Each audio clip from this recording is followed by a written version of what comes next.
شادی کی پہلی رات میاں بیوی نے فیصلہ کیا کہ اب جب کہ ہم کمرے میں آ چکے ہیں تو چاہے کوئی بھی دروازے پر آ جائے ہم لوگ دروازہ نہیں کھولیں گے۔ ابھی دلہا اور دلہن کو دروازہ بند کیے ہوئے تھوڑی ہی دیر ہوئی تھی کہ دلہے کے والدین کمرے کے باہر پہنچ گئے تاکہ اپنے بیٹے اور بہو کو نیک تمناؤں اور راحت بھری زندگی کی دعائیں دے سکیں۔ دروازے پر دستک ہوئی تو دلہا اور دلہن نے ایک دوسرے کی طرف دیکھا۔ باوجود اس کے کہ دلہا دروازہ کھولنا چاہتا تھا لیکن اس نے فیصلے کو مد نظر رکھا اور اپنے والدین کے لیے دروازہ نہیں کھولا۔ دلہے کے والدین کچھ دیر وہاں کھڑے رہے اور پھر مایوس ہو کر واپس چلے گئے۔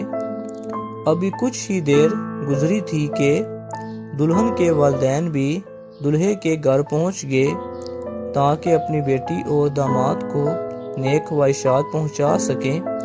ایک بار پھر دروازے پر دستک ہوئی تو بتایا گیا کہ دلہن کے والدین باہر موجود ہیں۔ دلہے اور دلہن نے ایک بار پھر ایک دوسرے کو دیکھا اور اپنا فیصلہ یاد کیا۔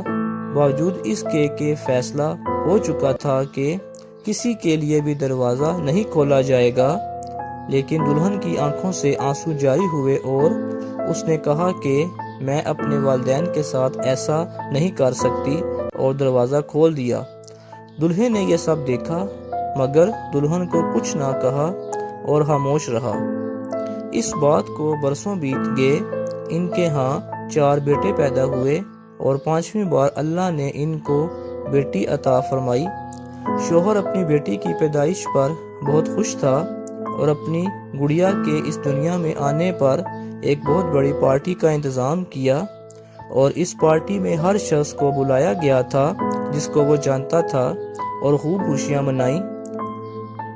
پارٹی ختم ہوئی اور مہمان اپنے اپنے گھروں کو واپس چلے گئے تو بیوی نے اپنے شوہر سے پوچھا کہ کیا وجہ ہے آپ نے اتنی بڑی پارٹی کا انتظام کیا اور اتنی زیادہ خوشی منائی جبکہ اس سے پہلے ہمارے 4 بیٹے بھی ہیں جن کی پیدائش پر آپ نہ تو اس قدر خوش تھے اور نہ کبھی اس طرح پارٹی کا انتظام کیا۔